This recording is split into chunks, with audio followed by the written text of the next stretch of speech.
মৰমৰ ছাত্ৰ-ছাত্ৰীসকল, আজি মই তোমালোকৰ বাবে ডেফোডিলছৰ কুৱেশ্যন এনচাৰবোৰ লৈ আনিছোঁ। মই কুৱেশ্যনবোৰ লিখি থকা নাই, কাৰণ কুৱেশ্যনবোৰ লিখি থাকিলে দীঘল হৈ গৈ থাকে ভিডিঅ'বোৰ। গতিকে তোমালোকেও ভাল পাবা বুলি মই শ্বৰ্টকৈ বনাবলৈ চেষ্টা কৰিছোঁ ভিডিঅ'টো। তোমালোকে ভিডিঅ'টো প'জ কৰি তোমালোকে এনচাৰখিনি লিখি ল'বা।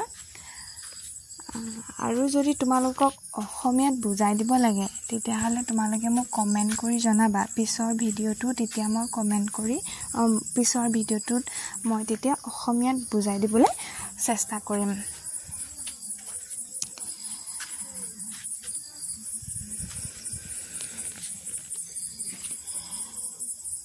এই 3 নম্বৰ যিটো এনচাৰ দেখিছা, সেই 3 নম্বৰ এনচাৰটো মেটচিঙৰ হয়। মই ডাইৰেক্ট পোনে পোনে লিখি দিবলৈ চেষ্টা কৰিছোঁ, মানে এনচাৰটো প্ৰশ্নটোৰ পোনে পোনে আছে, তোমালোকে মিলাই ল'বা।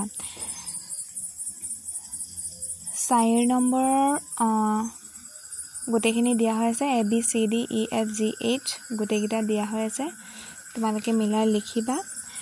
তাৰপিছতে 6 নম্বৰৰ গিটাও দিয়া আছে, 7 নম্বৰৰ গিটাও দিয়া আছে।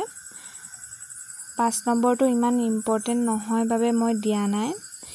আৰু তোমালোকে ভিডিঅ'বোৰ চাইছা, কিন্তু তোমালোকে ছাবস্ক্ৰাইব কৰি দিয়া নাই। তোমালোকে চেনেলটো ছাবস্ক্ৰাইব কৰি দিবা, আৰু তোমালোকক যদি অসমীয়াত ভাঙনি লাগে মোক কমেণ্ট কৰিবা।